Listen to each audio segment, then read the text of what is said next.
അച്ഛ,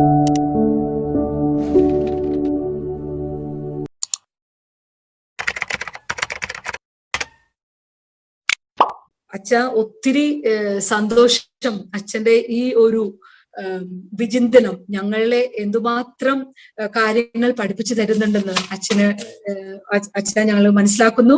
അച്ഛന്റെ നല്ല വാക്കുകൾക്കും ഇത്രയും വിലയേറിയ സന്ദേശത്തിനും നന്ദി പറയുന്നു.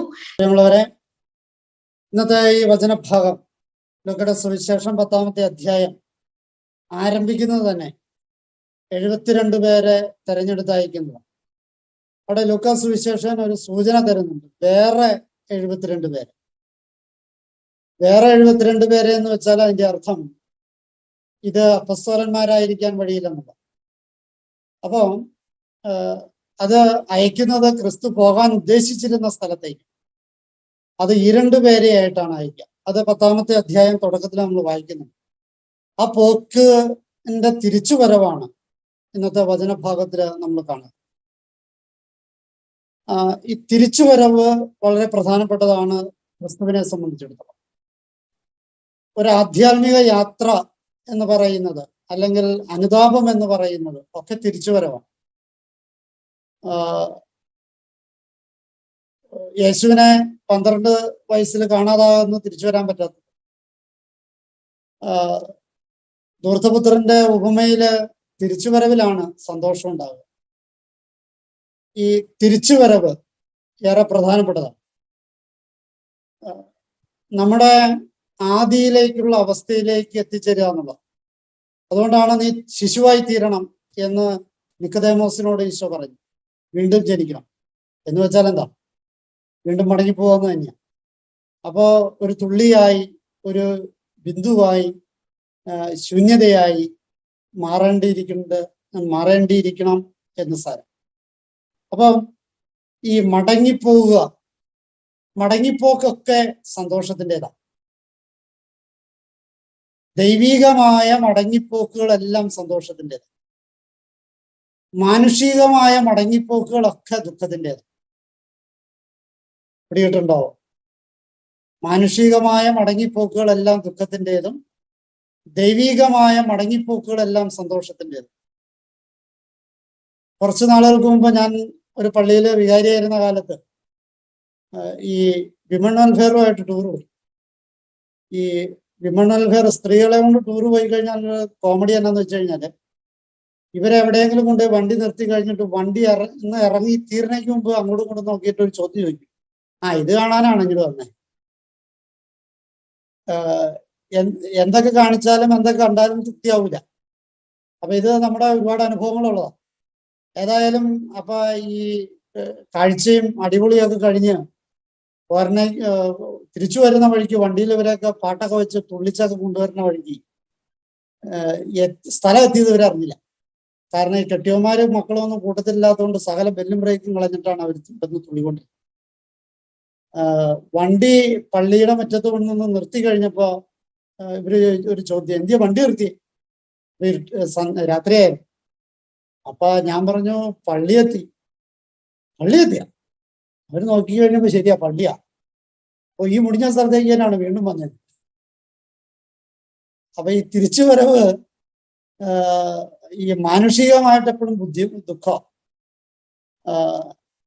എവിടെയെങ്കിലും ഒരു ടൂറ് പോയി, അല്ലെങ്കിൽ ഒരു ബന്ധുവീട്ടിൽ പോയി, അല്ലെങ്കിൽ ഒരു സദ്യക്ക് പോയി, അല്ലെങ്കിൽ ഒരു ഷോപ്പിങ്ങിന് പോയി, ഇതൊക്കെ കഴിഞ്ഞ് തിരിച്ചു വരുമ്പോ ഒരു ബുദ്ധിമുട്ടാണ്, ഒരു അസ്വസ്ഥയാണ്, ഒരു ക്ഷീണമാണ്. പക്ഷേ ദൈവികമായ തിരിച്ചുവരവുകളെല്ലാം സന്തോഷത്തിൻ്റെതാണ്. ദൈവികമായ തിരിച്ചുവരവുകളെല്ലാം പങ്കുവെപ്പിൻ്റെത്, ഏറ്റുപറച്ചിലിൻ്റെതാണ്. നമുക്കറിയാം, ധൂർത്തപുത്രൻ തിരിച്ചു വന്നിട്ട് അവൻ ഏറ്റുപറയുക. ആ ഏറ്റുപറച്ചിൽ കേൾക്കേണ്ട കാര്യമൊന്നും പിതാവിനില്ല, പക്ഷെ എങ്കിലും അവൻ പറയുക. ഇതേപോലെ ഈ ദൈവികമായ തിരിച്ചുവരവുകളെല്ലാം ഈ ഏറ്റുപറച്ചിലിൻ്റെതാണ്. ഇവിടെ ഈ 72 പേര് സന്തോഷത്തോടെ മടങ്ങി വന്ന് അവർക്ക് ഉണ്ടായ അനുഭവങ്ങൾ അവർ ഏറ്റുപറയും. എന്താ ഏറ്റുപറയണേ? നിന്റെ നാമത്തില് പിശാചുക്കൾ പോലും കീഴടങ്ങി. അപ്പൊ ഇതിക്ക് മുമ്പ് ഇവര് അത്ഭുതങ്ങളെ കണ്ടിട്ടുള്ളൂ. രോഗശാന്തി കിട്ടണം, മരിച്ചവര് ഉയർത്തെഴുന്നേക്കണം, അങ്ങനെ ഒരുപാട് കാര്യങ്ങൾ, അത്ഭുതങ്ങൾ ഇവർ കണ്ടു. പക്ഷേ ഈ പിശാചുക്കൾ കീഴ്പ്പെടുന്നത് ഇവർക്ക് ആദ്യത്തെ അനുഭവം. ക്രിസ്തുവിന്റെ കൂടെ നടന്നപ്പോൾ അത്ഭുതങ്ങളും അടയാളങ്ങളും ഒക്കെ ഉണ്ടെങ്കിലും പിശാചുക്കൾ കീഴും. അപ്പൊ ഈ അത്ഭുതങ്ങളെക്കാൾ അടയാളങ്ങളെക്കാൾ ഗൗരവമായ കാര്യമാണ് ഈ പിശാചുക്കൾ കീഴടങ്ങുക. അപ്പൊ ആ ഗൗരവമായ കാര്യത്തിലാണ് ഇവർക്ക് വലിയ സന്തോഷം. അത് ഏറ്റുപറഞ്ഞ് ഈ സന്തോഷം പങ്കുവയ്ക്കുകയാണ്. അപ്പോ ക്രിസ്തുവിന്റെ പ്രതികരണം വളരെ ശ്രദ്ധേയമാണ്. ക്രിസ്തു പറഞ്ഞു, നിങ്ങൾ പറഞ്ഞതൊക്കെ ശരിയാ, ആ പറയണതൊക്കെ ശരിയാണ് എന്ന് ഈശോ ശരിവെച്ചതാണ്. ഈശോ പറയുകയാണ്, സാത്താൻ സ്വർഗത്തിൽ നിന്ന് ഇടിമിന്നൽ പോലെ നിബന്ധിച്ചു. സാത്താനെ ഇവര് നശിപ്പിച്ചു എന്നല്ല, സാത്താൻ നിബന്ധിച്ചു എന്നാണ് പറയുക. എന്നിട്ട് ഈശോ പറയുകയാണ്, പാമ്പുകളുടെയും തേളുകളുടെയും ശത്രുവിന്റെ സകല ശക്തികളുടെയും മേൽ ചവിട്ടി നടക്കാൻ നിങ്ങൾക്ക് ഞാൻ അധികാരം തന്നിരിക്കും. ഇത് സാധാരണഗതിയിൽ വ്യാഖ്യാനിക്കുമ്പോൾ ഈ പാമ്പും തേളും ഒക്കെ പറയുമ്പോൾ അത് ഈ ഭൂമിയിലെ ക്ഷുദ്രജീവികൾ എന്നുള്ള അർത്ഥത്തിലാണ് പൊതുവെ എല്ലാവരും വ്യാഖ്യാനിച്ചു കാണുന്നത്. എന്നാൽ ഇതിന്റെ അടിസ്ഥാന ഗ്രീക്ക് മൂല ഗ്രന്ഥം ബൈബിൾ എടുക്കുമ്പോൾ വളരെ ക്ലിയർ ആയിട്ടുള്ളൊരു കാര്യം, ഇത് ക്ഷുദ്രജീവികളെ കുറിച്ചൊന്നും അല്ല പറയുന്നത്. മറിച്ച് സാത്താന്റെ ഭാവത്തിലും രൂപത്തിലും നമ്മുടെ മുന്നിൽ അവതരിപ്പിക്കുന്ന വിവിധങ്ങളായ ശക്തികളെ ഓർമ്മപ്പെടുത്താനാണ്. പാമ്പ് എന്ന് പറയുന്നത് സർപ്പത്തിന്റെ വിവേകത്തെ കുറിച്ച് ഈശോ പറയുന്നു. അപ്പൊ വളരെ കുതന്ത്രത്തില് പണിയുന്ന നമുക്കെതിരെ അല്ലെങ്കിൽ ദൈവിക പ്രേക്ഷിത വേലയ്ക്കെതിരെ കുതന്ത്രങ്ങൾ ആവിഷ്കരിച്ച് ചെയ്യുന്നതിനാണ് പാമ്പുകൾ എന്ന് ഉദ്ദേശിക്കുന്നത്. തേളുകള് എന്ന് പറയുന്നത് കൂടെ നിന്നിട്ട് പിന്നിൽ നിന്ന് കുത്തുന്നവരാണ്. തേളങ്ങനെയാണല്ലോ, പിന്നിൽ നിന്ന് കുത്തുകയാണ്. അതിന്റെ വാലുകൊണ്ടാ കുത്തുന്നത്, പിന്നിൽ നിന്നാ കുത്തുന്നത്. അപ്പോ കൂടെ നിന്നിട്ട് പിന്നിൽ നിന്ന് കുത്തുന്ന മനുഷ്യരോ ജീവികളോ തിന്മയുടെ ശക്തികൾ എന്തും അതാണ് തേളുകൊണ്ട് വിവക്ഷിക്കുക. അല്ലാണ്ട് ക്ഷുദ്രജീവി, തേളിന്റെ വിഷം എന്നുള്ള തേളുന്ന ജീവി എന്നുള്ള അർത്ഥത്തിലല്ല, നേരെ മറിച്ച് പിശാചിന്റെ പ്രവർത്തന ഫലമായി ഉണ്ടാകുന്ന പിന്നിൽ നിന്നുള്ള കുത്തുകൾ എന്നുള്ള അർത്ഥത്തിൽ കുതന്ത്രങ്ങളിലൂടെ ആവിഷ്കരിക്കുന്നതാണ് പാമ്പിന്റെ കാര്യം പറയുക. ഇതൊക്കെ പറഞ്ഞിട്ട് പറയാണ് ശത്രുവാരാ? പിശാച. ശത്രുവിന്റെ സകല ശക്തികൾ. അപ്പൊ ഇതൊക്കെ ശത്രുവിന്റെ ശക്തികളാണ്. അതായത് മനുഷ്യര് പലരും പിശാചിന്റെ ശക്തികളായിട്ട് അവതരിക്കാൻ സാധ്യതയുണ്ട്. ഒരുപക്ഷെ ഞാനും നിങ്ങളും ഒക്കെ എപ്പോഴെങ്കിലും ഒക്കെ അങ്ങനെയൊക്കെ ആയിട്ടുണ്ടാവും, ഉണ്ടാവാതിരിക്കാൻ തരവില്ല. അപ്പം പാമ്പുകളുടെയും തേളുകളുടെയും ശത്രുവിന്റെ സകല ശക്തികളുടെയും മീതെ ചവിട്ടി നടക്കാൻ അധികാരം. ചവിട്ടി നടക്കുക എന്ന് വെച്ചാൽ തെറ്റിദ്ധരിക്കരുത്, അത് ചവിട്ടി കൊന്ന് നശിപ്പിച്ചു പോവുക എന്നുള്ള അർത്ഥത്തിലല്ല. നേരെ മറിച്ച് പ്രായോഗിക ചവിട്ടിമതിക്കല എന്ന്, അതായത് സാത്താനെ ചവിട്ടിമതിക്കലല്ല. സൂക്ഷിച്ചു വായിച്ചാലും മലയാളത്തിൽ ക്ലിയർ ആണ്. ശത്രുവിന്റെ സകല ശക്തികളെയും ചവിട്ടിമതിക്കുക. ശത്രുവിനെ ചവിട്ടിമതിക്കലല്ല, ശത്രുവിനെ പിശാചിനെ ചവിട്ടിമതിക്കലല്ല, മറിച്ച് ശത്രുവിന്റെ ശക്തികളെ ചവിട്ടിമതിക്കൽ. പിശാചിനെ ചവിട്ടിമതിക്കലാണ് അല്ല, മറിച്ച് പിശാചിന്റെ ശക്തിയെ ചവിട്ടിമതിക്കലാണ്. എപ്പോഴും നമ്മൾ അത്തരത്തിൽ വേണം ജീവിതത്തിൽ കൈകാര്യം ചെയ്യാൻ. ഒരു പക്ഷേ നമ്മുടെ ജീവിത പങ്കാളി പിശാചായിട്ട് വരും. യേശുവിൻ എന്തിനേറെ പറയണേ, ആദ്യത്തെ മാർപ്പാപ്പ പിശാചായില്ലേ? ക്രിസ്തു അവനെ സാത്താനെ എന്ന് വിളിക്കണമുണ്ടല്ലോ പത്രോസിനെ. അപ്പോ സൂക്ഷിക്കുന്നത് നല്ലതാണ്. നമ്മുടെ ജീവിത പങ്കാളി സാത്താനായിട്ട് വരും. നമ്മുടെ അധികാരികള്, നമ്മുടെ മെത്രാന്മാര്, മാർപ്പാപ്പ പോലും സാത്താനാകുമെന്ന് ബൈബിള് പഠിപ്പിക്കുന്നു. അപ്പോ വളരെ സൂക്ഷിക്കേണ്ടതാണ് എന്ന് സാരം. നമ്മുടെ മാതാപിതാക്കന്മാര് സാത്താനായി വരും, നമ്മുടെ വൈദികര സാത്താന്മാരായിരുന്നവരും നമ്മുടെ സന്യസ്തര സാത്താന്മാരായിരുന്നവരും നമ്മുടെ ഗുരുക്കന്മാര് ഒക്കെ ആയിരുന്നവരും അത് തിരിച്ചറിയാനുള്ള വിവേകം നമുക്കുണ്ടാകും. അപ്പൊ ഈ അവരെ അല്ല ചവിട്ടേണ്ടത്, മറിച്ച് അവരുടെ കർമ്മത്തെയാണ് ചവിട്ടേണ്ടത്, അവരുടെ നിലപാടിനെയാണ് ചവിട്ടേണ്ടത്, അവരുടെ ശക്തിയാണ് ചവിട്ടേണ്ടത്, വ്യക്തികളെ ചവിട്ടരുത്. പണ്ട് ഈ തത്വചിന്ത പഠിപ്പിക്കുമ്പോൾ ഒരു കാര്യം പറയാം, നാടകത്തില് അടിക്കണ സീനുണ്ടാവും. നായകൻ പ്രതിനായകൻ നായകനെയും ഒക്കെ അടിക്കണ സീൻ, അത് അടിക്കണമായിട്ട് അഭിനയിക്കാനേ പാടില്ല. യഥാർത്ഥ അടിയാവരുത്. യഥാർത്ഥ അടിയായാൽ പ്രശ്നമാവും, നാടകം പൊളിയും. അപ്പൊ ഈ ലോകത്തില് നമ്മള് പ്രേക്ഷിത വേലയിൽ നിൽക്കുമ്പോൾ, ദൈവിക ശുശ്രൂഷകൾ ചെയ്യുമ്പോൾ അതിൻ്റെ അകത്ത് സാത്താന്റെ ശക്തിയുമായിട്ട് നമ്മുടെ വേണ്ടപ്പെട്ടവരും ഉറ്റവരും ഉടയവരും അധികാരികളും ഒക്കെ വരും. അപ്പൊ അവരെ അല്ല തല്ലേണ്ടത്, അവരുടെ കർമ്മത്തെയാണ് തല്ലേണ്ടത് എന്നർത്ഥം. ചവിട്ടി നടക്കേണ്ടത് വ്യക്തികളുടെ മീതെയല്ല, ശക്തികളുടെ മീതെയാണ് എന്ന് ഈ വചനം കൃത്യമായിട്ട് പറയുന്നു. ചവിട്ടി നടക്കാൻ അധികാരം തന്നിരിക്കുന്നു എന്നാണ്. എന്താണ് അധികാരം? ഇവിടെ ഗ്രീക്ക് മൂലഗ്രന്ഥം വായിക്കുമ്പോൾ എക്സൂസിയ എന്നുള്ള ഗ്രീക്ക് വാക്കാണ് ഇവിടെ ഉപയോഗിച്ചത്. എക്സൂസിയ എന്ന് വെച്ചാൽ ഞാൻ നേരത്തെ സൂചിപ്പിച്ചതുപോലെ വ്യക്തിയുടെ മേലുള്ള അധികാരമല്ല, മറിച്ച് കർമ്മത്തിന്റെ മേലുള്ള അധികാരം. അപ്പോൾ ഈ എക്സൂസിയ എന്ന വാക്ക്, അധികാരം എന്ന് പറയുന്നത് വ്യക്തിയുടെ മീതെയല്ല. ഒരു വ്യക്തിയുടെയും മീതെ ആർക്കും അധികാരമില്ല, പിശാചിന്റെ പോലും മീതെ അധികാരമില്ല നമുക്ക്, മറിച്ച് പിശാചിന്റെ കർമ്മത്തിന്റെ മേലാണ് നമുക്ക് അധികാരമുള്ളത്. അപ്പോ ഈ ബൈബിളിലെ അധികാരം എന്നുള്ള വാക്ക് ഉപയോഗിക്കുമ്പോഴൊക്കെ മിക്കവാറും ഈ എക്സൂസിയ എന്ന വാക്കാണ് ഉപയോഗിക്കുന്നത്. അത് വ്യക്തിയുടെ മേലുള്ള അധികാരമല്ല, മറിച്ച് കർമ്മത്തിന്റെ മേലുള്ള അധികാരം. ഇനി അധികാരം തന്നിരിക്കുന്നു എന്നാ പറയുന്നത്. ആർക്കാ തന്നിരിക്കണേ? നിങ്ങൾക്ക് തന്നിരിക്കുന്നു എന്ന് പറയുമ്പോൾ ആരെയാ ഉദ്ദേശിക്കണേ? അപ്പസ്തോലന്മാരല്ലല്ലോ. 72 പേരെന്ന് പറഞ്ഞാൽ അപ്പസ്തോലന്മാരല്ല.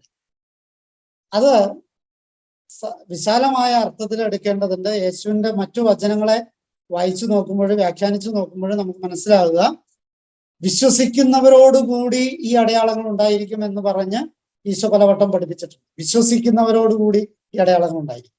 അപ്പം ഈ തേളുകളുടെയും പാമ്പുകളുടെയും ശത്രുവിന്റെ സകല ശക്തികളുടെയും മേല് ചവിട്ടി നടക്കാനുള്ള അധികാരം നൽകിയിരിക്കുന്ന ആർക്കാ? വിശ്വസിക്കുന്ന എല്ലാവർക്കുമുള്ള അധികാരമാണ് ഇതെന്ന് സാരം. ഇനി ഒന്നും നിങ്ങളെ ഉപദ്രവിക്കുകയില്ല. നിങ്ങളെ ഉപദ്രവിക്കില്ല എന്ന് വെച്ചാൽ അതിന്റെ അർത്ഥം ശാരീരിക ഉപദ്രവമല്ല, നമ്മുടെ ശുശ്രൂഷയുടെ ഉപദ്രവമാണ്. നിങ്ങളെ ഉപദ്രവിക്കില്ല എന്ന് വെച്ചാൽ നമ്മൾ മനസ്സിലാക്കേണ്ടത്. ഇനി സന്തോഷിക്കണം, സന്തോഷിക്കണ്ട, ഇങ്ങനെ രണ്ട് വാക്കുകൾ ഈ വചനത്തിൽ ഉപയോഗിക്കുന്നു. എന്താണ്? സാത്താൻ പരാജയപ്പെടുന്നത് അതിൻ്റെ അകത്ത് സന്തോഷിക്കണം, മറിച്ച് സന്തോഷിക്കണം. എന്തില് സന്തോഷിക്കണം? സ്വർഗത്തില് നിങ്ങളുടെ പേരെഴുതപ്പെട്ടിരിക്കുന്നു എന്നതിൽ സന്തോഷിക്കുക. സ്വർഗത്തില് എഴുതപ്പെട്ടിരിക്കുന്നു എന്നതിൽ സന്തോഷിക്കുക എന്ന് വെച്ചാല് നമ്മൾ പലപ്പോഴും നമ്മുടെ സന്തോഷങ്ങള്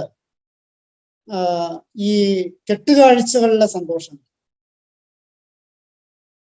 ഞാൻ പലപ്പോഴും ഈ തിരുനാൾ ആഘോഷങ്ങളെ ശ്രദ്ധിച്ചിട്ടുണ്ട്. തിരുനാൾ ആഘോഷത്തിൽ ഏറ്റവും പ്രധാനപ്പെട്ടത് ഏതാ? തീർച്ചയായിട്ടും തിരുനാൾ കുർബാന. പക്ഷേ ഈ തിരുനാൾ ആഘോഷത്തിലേക്ക്, പള്ളിയിലേക്ക് വരുന്നവര് ഈ കുർബാന കഴിഞ്ഞിട്ടേ എത്തുള്ളൂ. പിന്നെ എന്തുട്ടാ ആഘോഷം? കെട്ടുകാഴ്ചകളാണ് ആഘോഷം.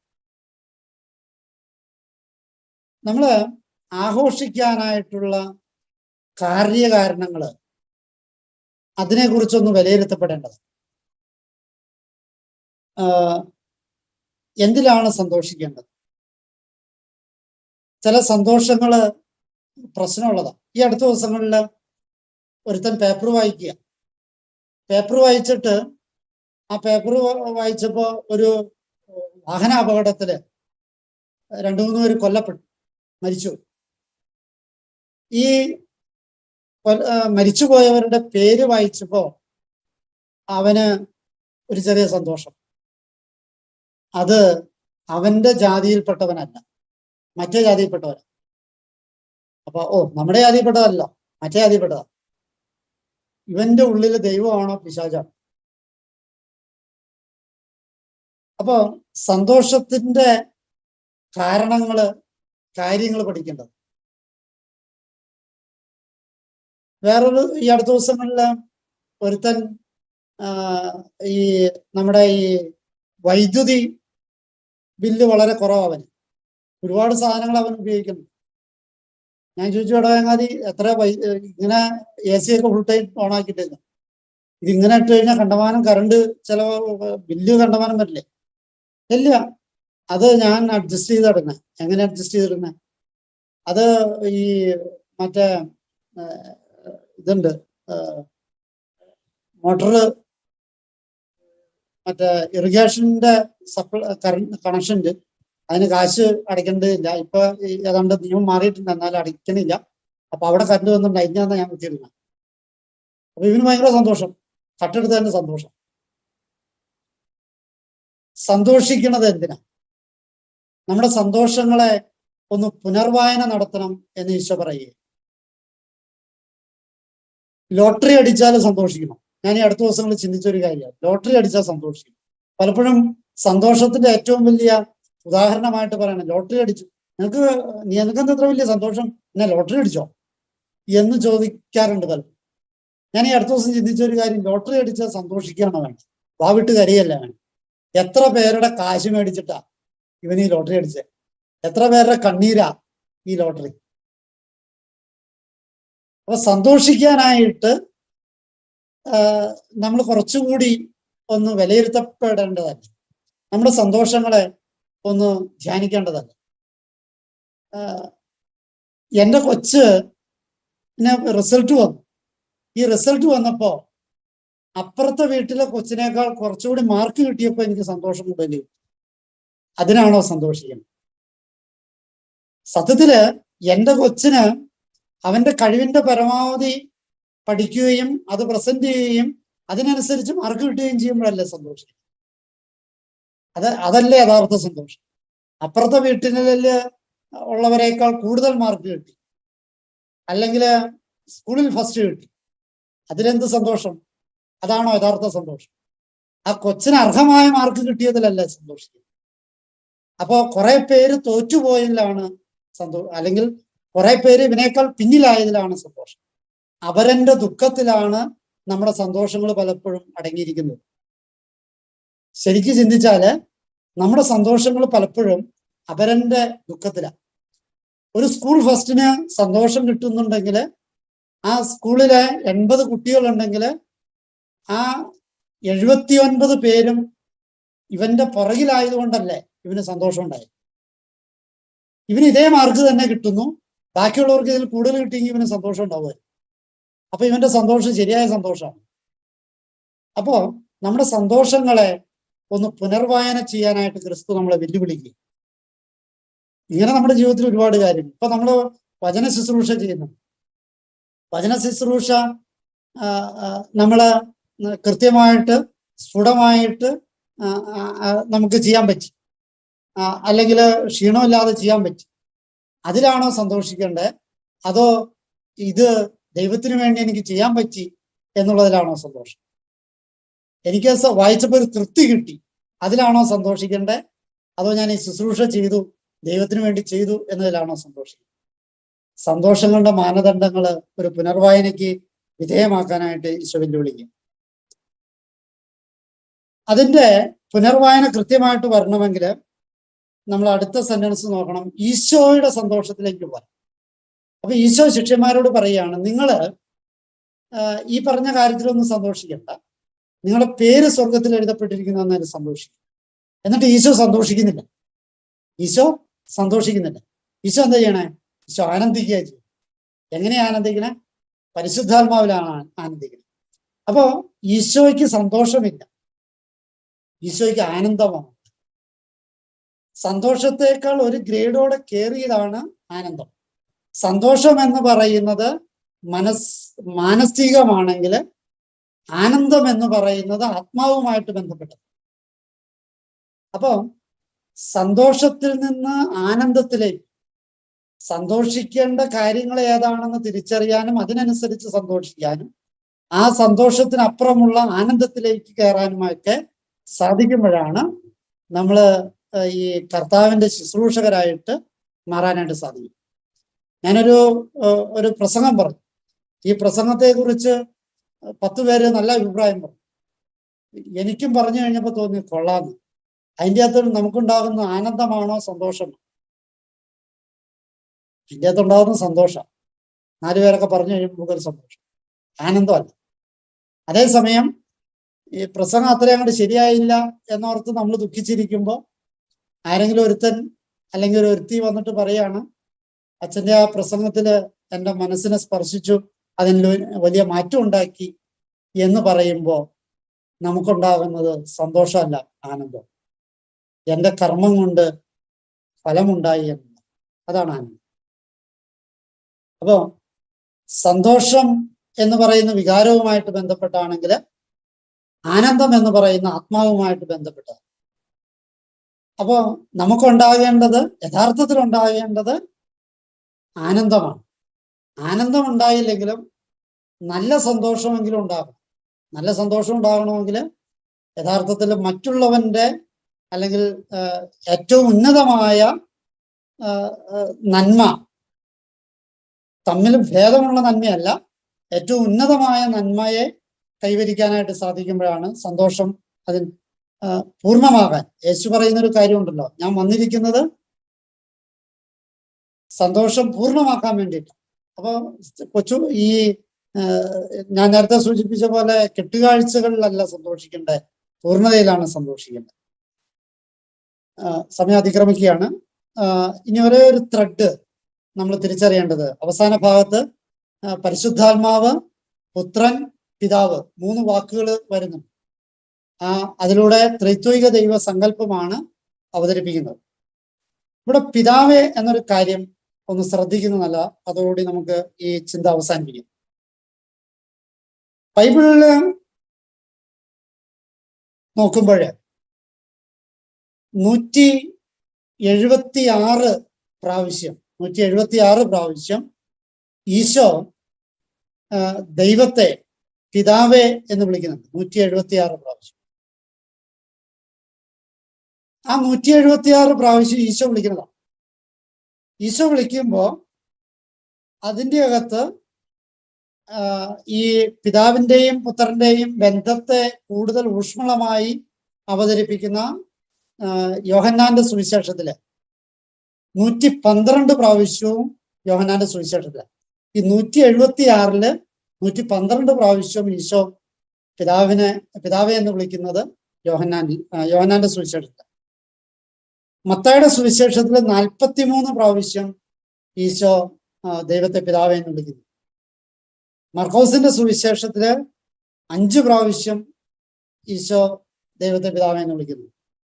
ലൂക്കോസിന്റെ സുവിശേഷം നമ്മൾ വായിച്ചു കേട്ട സുവിശേഷത്തില് 14 പ്രാവശ്യം യേശു ദൈവത്തെ പിതാവെ എന്ന് വിളിക്കുന്നു. അതിൻ്റെ അത് ഒന്നാണ് നമ്മളിപ്പോ വായിച്ചത്. അപ്പൊ ഈശോ ഈ 176 പ്രാവശ്യം ദൈവത്തെ പിതാവ് എന്ന് വിളിക്കുമ്പോൾ ദൈവീക അനുഭവം അതിന്റെ പാരമ്യത്തില് അനുഭവിച്ചവനാണ് ക്രിസ്തു എന്ന് നമ്മൾ മനസ്സിലാക്കും. നമ്മൾ ഈ അടുത്ത ദിവസങ്ങളിൽ ഞാൻ സൂചിപ്പിച്ചതാണ്, ഈ മാതാപിതാക്കന്മാര് ഇല്ലാത്ത അനാഥത്വത്തിന്റെ വ്യക്തികള് അവരുടെ ദൈവാന്വേഷണമാണ് സത്യത്തിൽ മതങ്ങൾ ഉണ്ടാക്കിയത്. അവര് ദൈവത്തെ ഓരോ വിധത്തിൽ അനുഭവിച്ചപ്പോഴാണ് അവര് മതങ്ങൾ ഉണ്ടാക്കിയത്. ക്രിസ്തു അതിന്റെ പാരമ്യത്തിൽ നിൽക്കുന്ന ആളാണ്. ക്രിസ്തു ദൈവത്തെ പിതാവായിട്ട് അനുഭവിച്ചത്. ആ അനുഭവം ക്രിസ്തുവിന് മറ്റാരേക്കാൾ കൂടുതലുണ്ടായി. അതുകൊണ്ട് 176 പ്രാവശ്യം അവൻ ദൈവത്തെ പിതാവെ എന്ന് വിളിച്ചു. ബൈബിളിൽ ആഗമനം വരുന്ന മറ്റെല്ലാ മനുഷ്യരും, പ്രവാചകന്മാരും രാജാക്കന്മാരും അപ്പസ്തോലന്മാരും ശിഷ്യന്മാരും ഒക്കെ വരുന്ന ആയിരക്കണക്കിന് മനുഷ്യര് ആയിരക്കണക്കിന് മനുഷ്യര് ദൈവത്തെ പിതാവേ എന്ന് വിളിച്ചത് ആകെ 72 പ്രാവശ്യം. ശ്രദ്ധിക്കുന്നത് നല്ലതാ. ഈശോ ഒരൊറ്റ വ്യക്തി ദൈവത്തെ പിതാവേ എന്ന് വിളിച്ചത് 176 പ്രാവശ്യം. അതേസമയം ആയിരക്കണക്കിന് വരുന്ന ബൈബിളിലെ കഥാപാത്രങ്ങള്, സ്ത്രീയും പുരുഷനുമായ കഥാപാത്രങ്ങൾ, പഴയ നിയമത്തിലെയും പുതിയ നിയമത്തിലെയും കഥാപാത്രങ്ങൾ, എത്രയോ മനുഷ്യര്, ആയിരക്കണക്കിന് മനുഷ്യര്, ഇവരെല്ലാവരോടെ ദൈവത്തെ പിതാവേ എന്ന് വിളിച്ചത് 72 പ്രാവശ്യം മാത്രം. അപ്പോ ബൈബിളിന്റെ ആകത്തുക എന്ന് പറയുന്നത് ക്രിസ്തുവിന്റെ ദൈവാനുഭവത്തിന്റെ കഥയാണ്. അത് പിതൃത്വ അനുഭവ കഥയാണ്. തീർച്ചയായിട്ടും നമുക്ക് ആ ഒരു അനുഭവമാണ് ഈ ആനന്ദത്തിന്റെ അനുഭവം എന്ന് പറയും.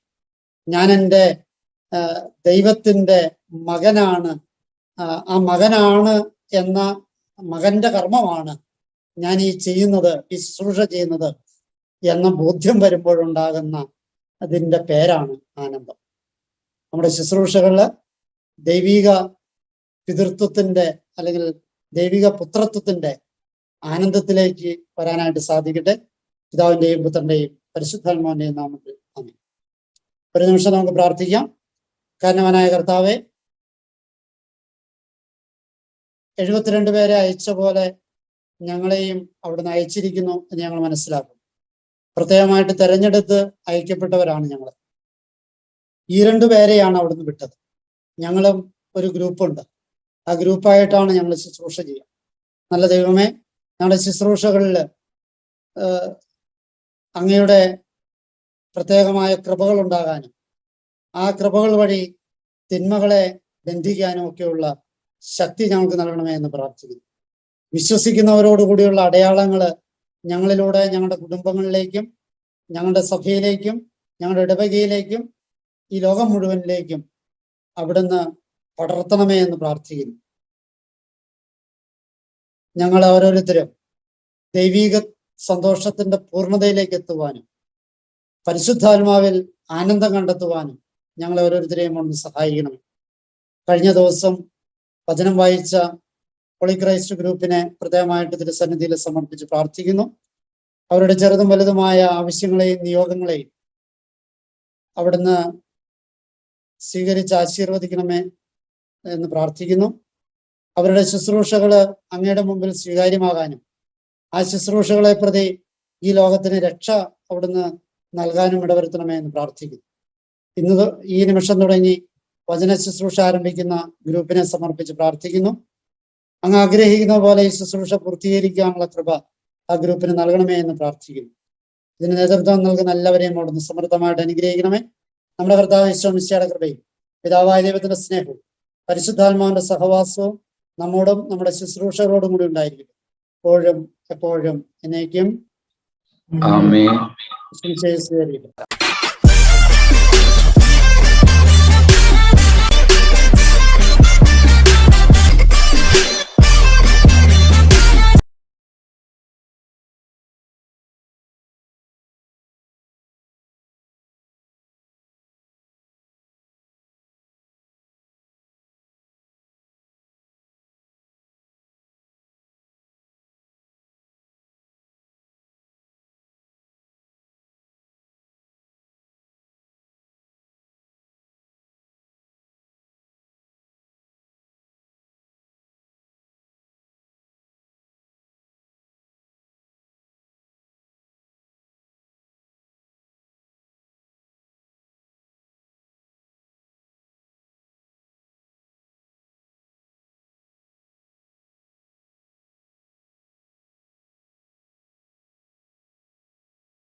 അച്ഛ ഒത്തിരി സന്തോഷം അച്ഛന്റെ ഈ ഒരു വിചിന്തനം ഞങ്ങളെ എന്തുമാത്രം കാര്യങ്ങൾ പഠിപ്പിച്ചു തരുന്നുണ്ടെന്ന് അച്ഛനെ ഞങ്ങൾ മനസ്സിലാക്കുന്നു. അച്ഛന്റെ നല്ല വാക്കുകൾക്കും ഇത്രയും വിലയേറിയ സന്ദേശത്തിനും നന്ദി പറയുന്നു.